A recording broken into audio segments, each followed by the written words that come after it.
friends, welcome back to iSingPOP and another episode of Snug Stories. Every Friday evening at 6 p.m, I will be here reading you a story. This is Heroes of the Old Testament, written by me and my friends Jake, Leah and Sandy. This book is full of 12 amazing stories about heroes of faith that we read about in the Bible in the Old Testament. The first heroes of the faith that we are going to read about this evening are Noah, Abraham and Sarah. So grab a blanket, your favourite teddy, and snuggle down. Long ago, God created day, night, skies and seas. He made land, fish, birds and trees. He made humans just like you and me. However, humans did evil things. They fought and they swore. They forgot to pray and worship the Lord. God was deeply troubled by the wickedness of humans. It wasn't looking good for humans, animals, birds or creatures too. But God called on someone special, Noah, a human, just like me and you. One day God told Noah, I am going to put an end to all wicked people and send a great flood. God told him to build an ark big enough for Noah and his family to gather round, big enough to fit two of every bird, animal and creature that moves along the ground. So Noah gathered all the wood that could be found.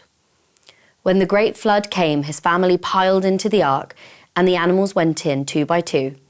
There were lions, tigers and elephants, every animal you see at the zoo.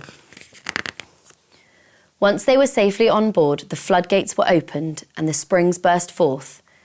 Everything perished, people, birds, livestock and all creatures that swarm. The earth was no more. The water swamped the earth for 150 days. Meanwhile, the ark bobbed along the waves. Noah, his family, and all the animals that had been saved. God sent a mighty wind over the earth and the waters fell away. Then God spoke to Noah, come out of the ark, bring all the living creatures, the birds, the animals, and every creature that moves along the ground. Release them to the earth, let them roam around.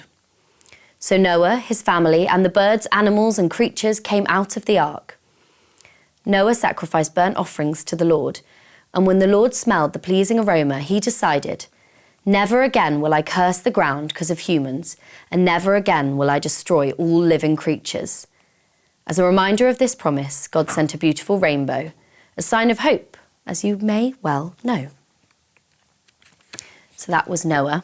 This next story is about Abraham and Sarah. Who do you picture when you think of a hero? Are they wearing a cape? Do they swing from a web? Are they rough and tough and strong as an ox? I bet they smell better than a pair of old socks.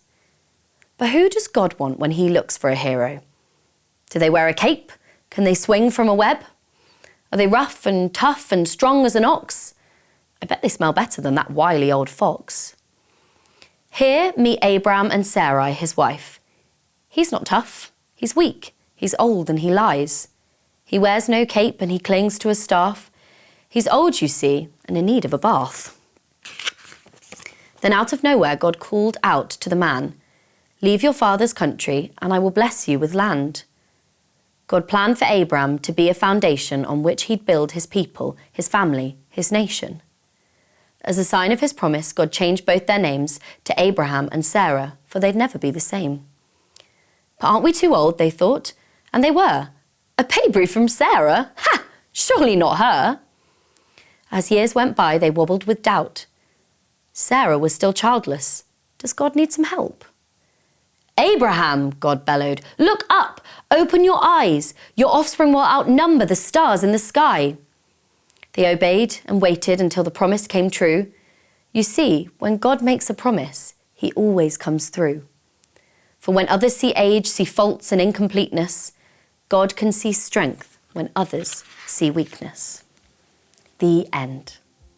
Wow, what incredible heroes of faith. I hope you enjoyed both of those stories. Join me next Friday for another story and on Monday for plenty more iSingPOP fun. Good night, everyone. Sleep well.